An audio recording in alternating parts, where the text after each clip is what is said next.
Hi there, folks. My name's Liz Horvath, and I am on a mission to make work a great part of life for as many people as possible. Thanks for joining me today. I'm going to be talking about something that is very personal to me, and that is the reason behind the mission. I'm going to talk to you about some statistics that you might find shocking, and I'm also going to take you behind the scenes into my own personal story. Now, some of this might make you a little uncomfortable, but that's okay because we can't solve our problems with the same thinking that we used when we created them. You probably recognize that from Einstein. And there's great wisdom in that, so let's dive in.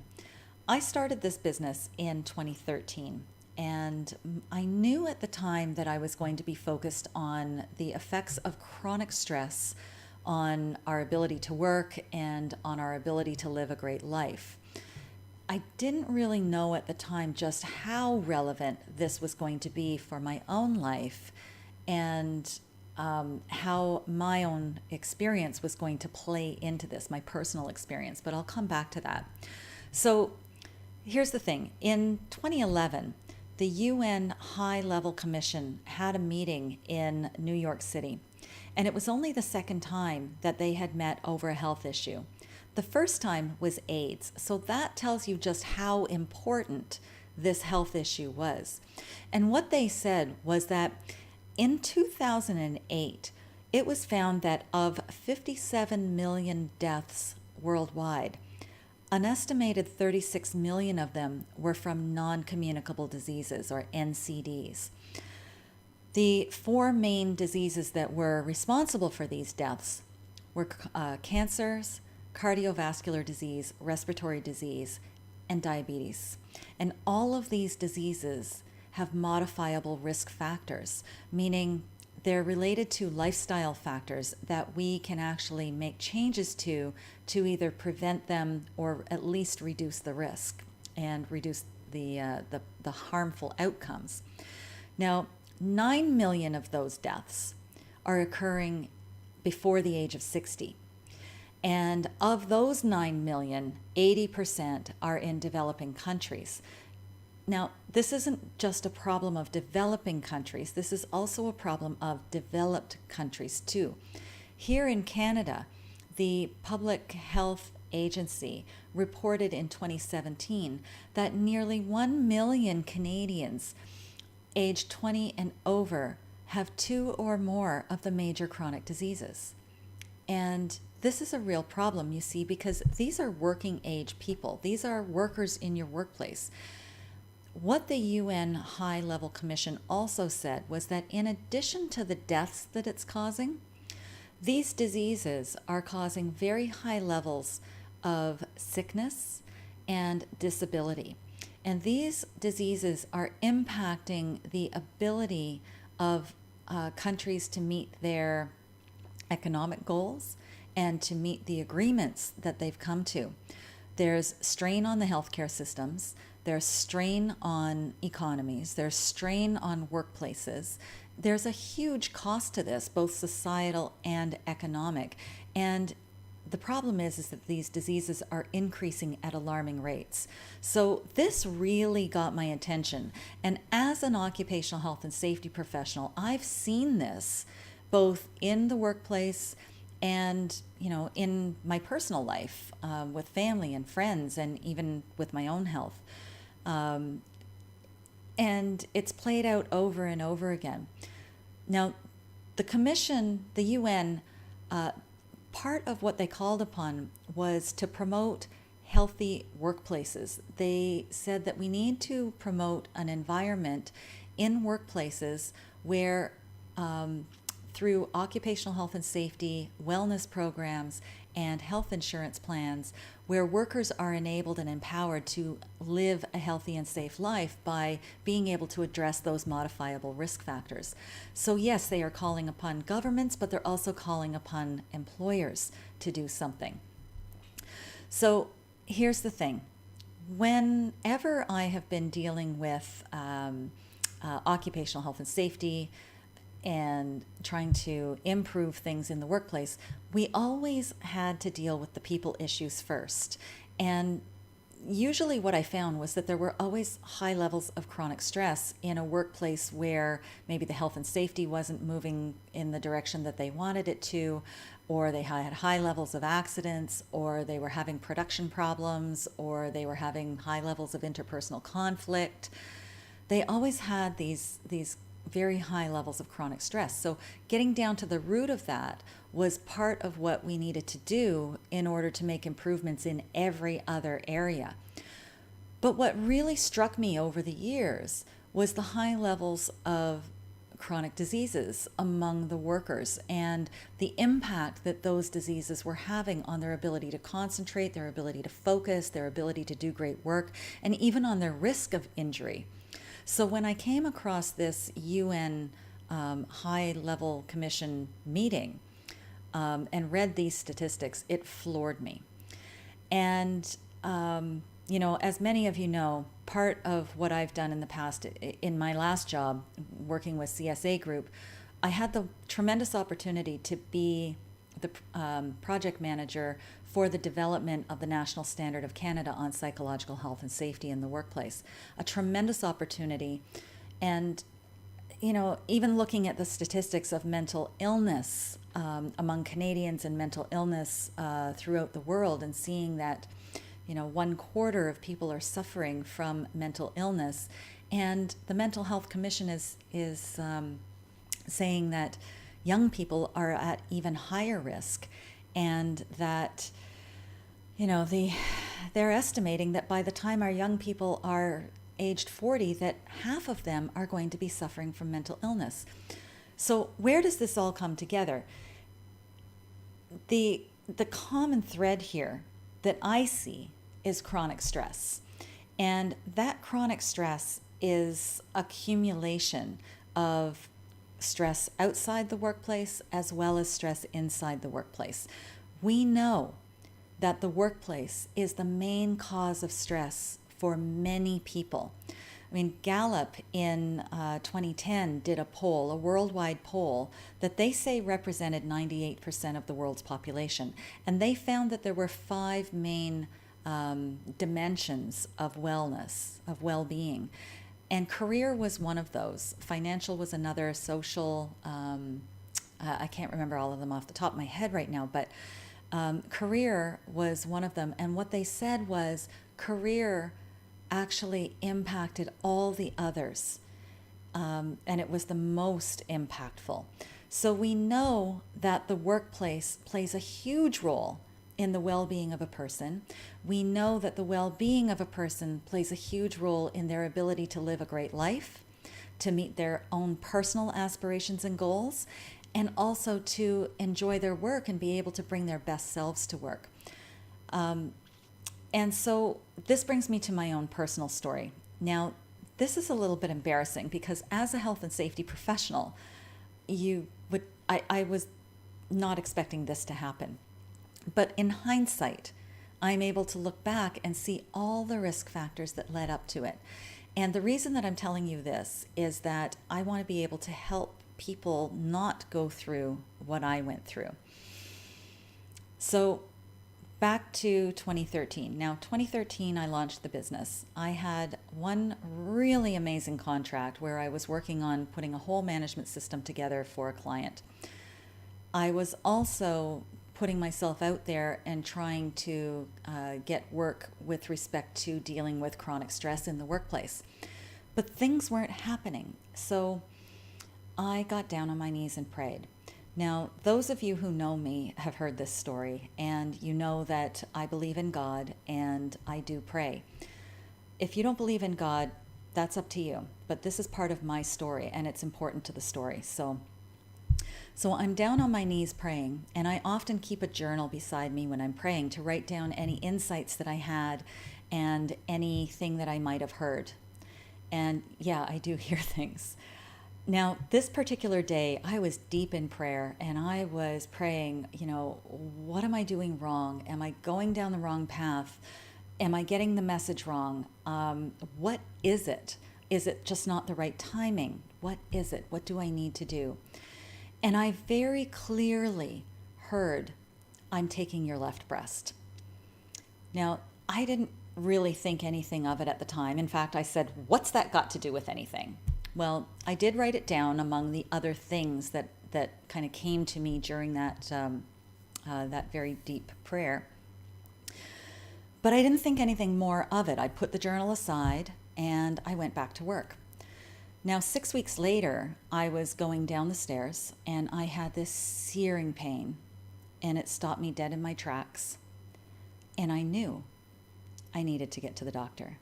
I knew in that moment that I had cancer and that it was serious and that I was going to have a mastectomy. So I called my doctor. I got in right away, which was a bit of a challenge because I also wasn't allowed to drive at the time. I had had a grand mal seizure, first and only, a few months before that. And so I wasn't allowed to drive, so I hopped on the bus, took the subway. It was quite a distance to my doctor, and I got in right away. He got me into the testing. Make a long story short, yes, it was cancer.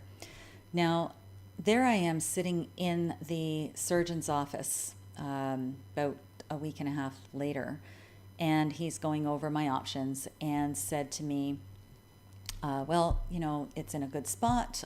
You can have conservative surgery. Of course, you can have a mastectomy, but the choice is yours. And I said, no, you have to take the whole breast. And he was going on about, well, you don't have to do that. And I said, no, I have to. And I explained to him why. I told him about the prayer. I told him about the message. Of course, he looked at me like I had 3 heads. So he sent the nurse in to talk to me. Nurse comes in. She goes through all the options. I said, yep, I know. And I explained it to her. And I think they thought that I was just in shock or in denial, or, you know, just going too far. But I said, no, you have to take it. I got this message and I am going to trust in this. So anyways, a few days later, they called me back. They wanted me to bring my husband in so they could talk to him. Now that just made me furious because this is my body. This is my decision. And I know it's important to involve my husband, but I did involve my husband and he was very supportive of my decision.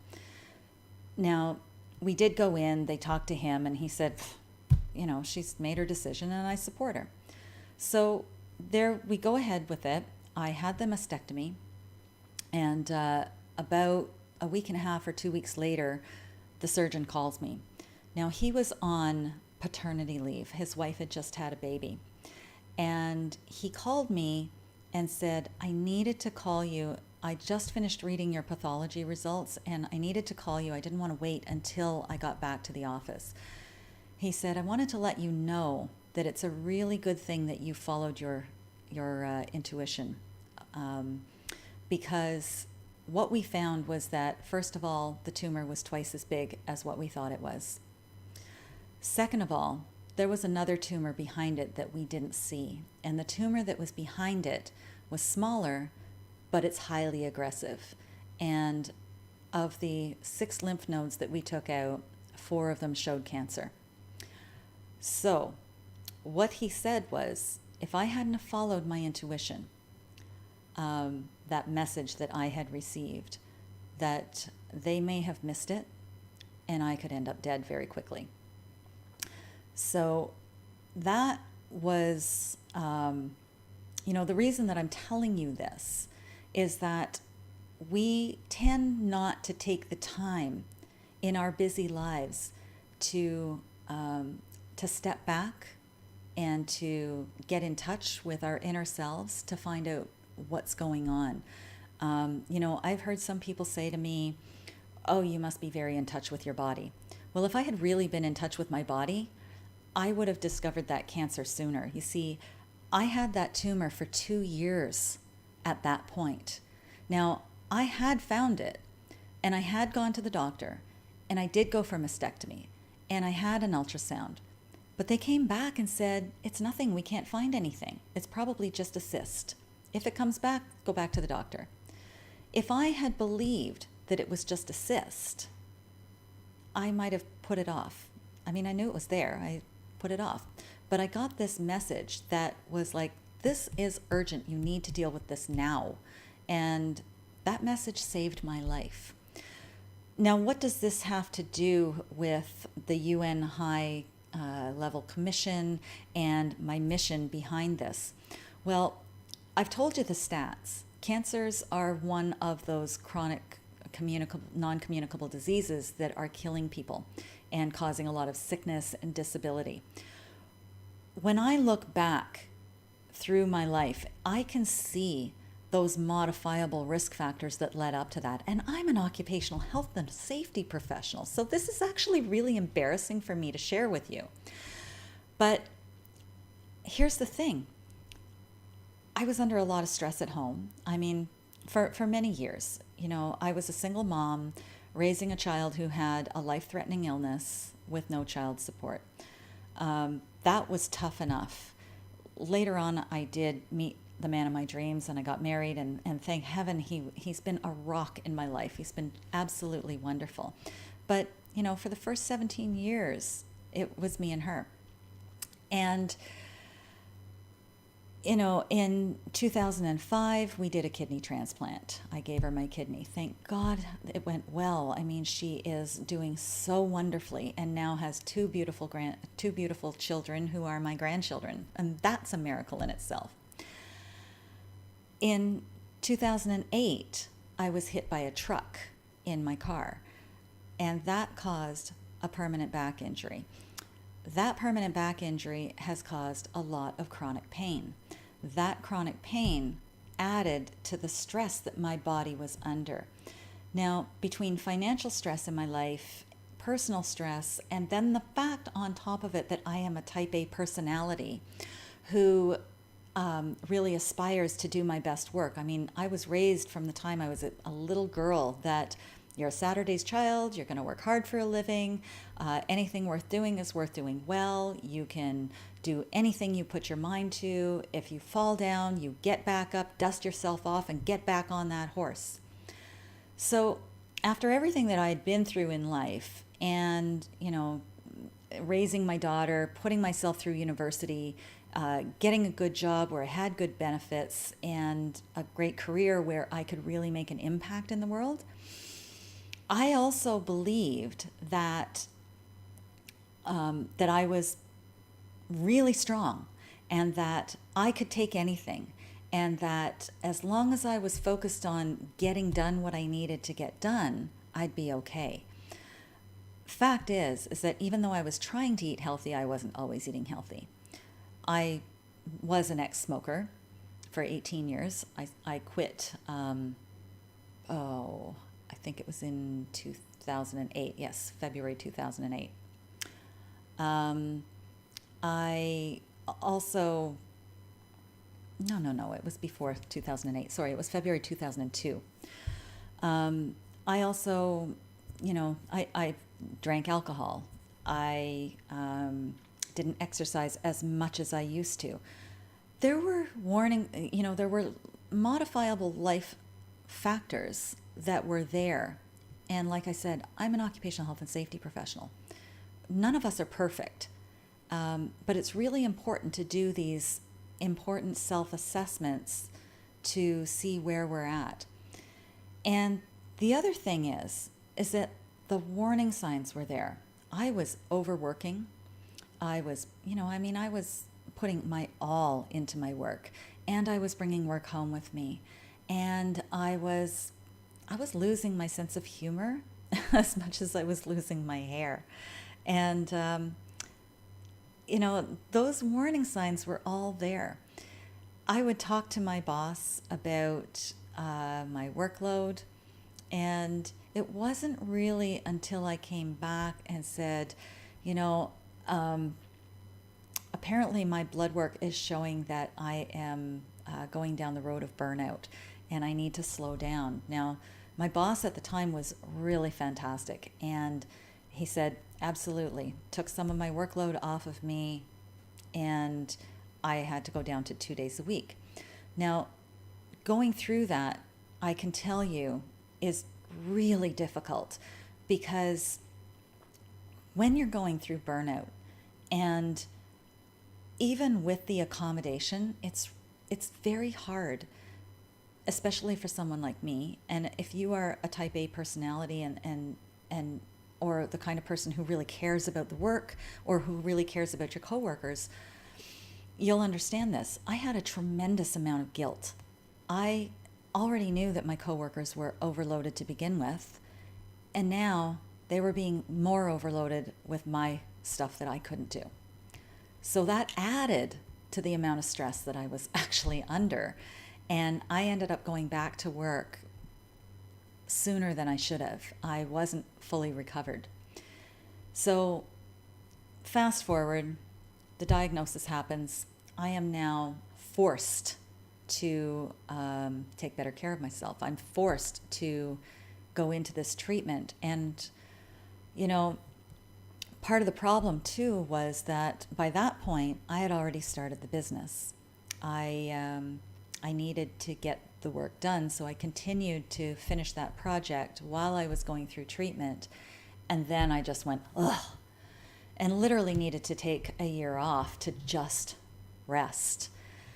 Now, getting back to my why, as I said, the stats are alarming. These non-communicable diseases are causing so much sickness, so much suffering, so much risk, so much harm. And our society and our workplaces are suffering. So this is why I'm on this mission. And the reason that I told you my personal story is that I want you to know that it's not just from a professional point of view that I'm coming at this. I'm also coming at it from the personal point of view because I have seen firsthand the difficulty, the hurt, the suffering that my family went through, telling them that I had cancer, having to see them watch me go through this and see them feel so incredibly helpless. Oh, sorry. That is what moved me to tears. And, it's not just the person who is sick that's suffering. So when we have people in the workplace who are overstressed, we need to pay attention, especially if those people are high performers, because whatever we're doing to try to help them, we have to understand how even that's affecting them. Now, I'm not saying that the workplace is responsible for everyone's health and well-being. I'm not saying that at all. But we do know that a lot of the stress is caused by the workplace. So what we need to do is focus on how to reduce the amount of stress in the workplace, as well as how to help our workers have better coping skills and find access to the resources that can help them. So I'm asking you to join me in this mission. There's a few things that you can do. Number one, take a serious self-inventory. If you are suffering from the signs and symptoms of chronic stress, get back in touch with your being. We're so busy doing go, go, go, go, go all the time that we don't take enough time to just sit still and be and get in touch with our feelings and what's going on inside us. So take that time, and if you are heading down that road of chronic stress, get help. Get help. Because what we know now, for years we've known that chronic stress is bad for us.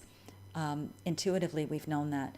Now the science is catching up to show us why and just how it's causing these diseases. So get help. The second thing that I'm asking you to do is to take steps in your workplace and in your personal life to reduce the amount of chronic stress that you're exposed to, or that your workers are exposed to. And there's things that you can do for that.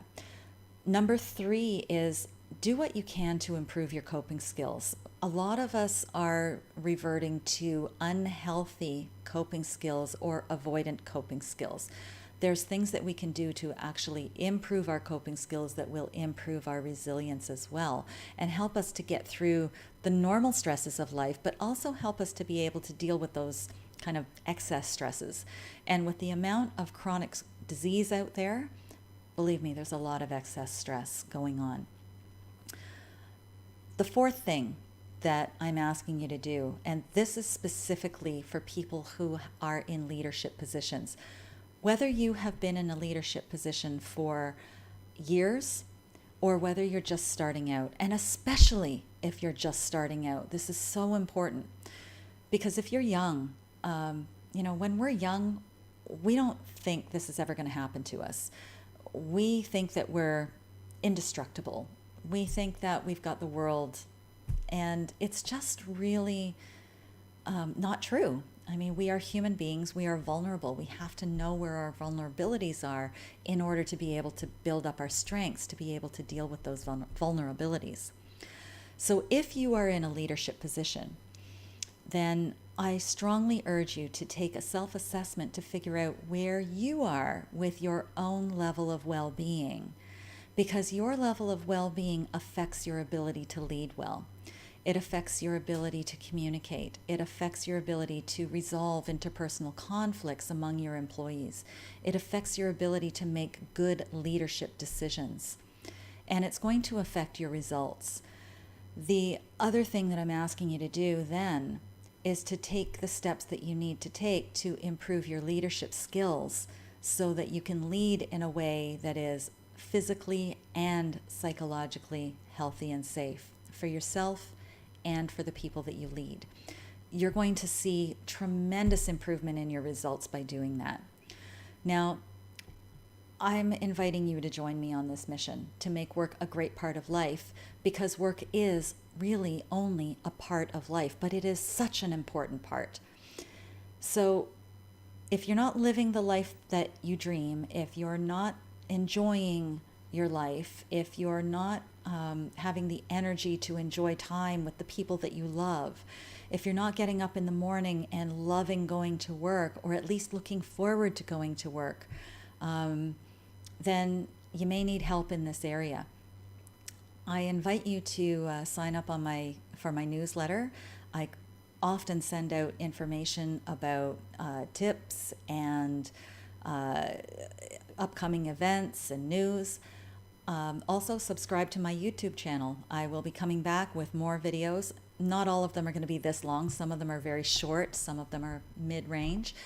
I also suggest maybe follow me on LinkedIn. On LinkedIn is where I focus specifically on issues to deal with in the workplace. So those are very specific to leadership. They're very specific to chronic stress management, to occupational health and safety, to HR, to claims management, accommodation. So those are the kinds of things that I cover there. And by all means, if you liked this video, let me know, and please share it so that more people have access to the information that may help them. And, let's make work a great part of life. So I hope that this helped you, and I hope you have a wonderful, wonderful day and a wonderful life. Bye for now.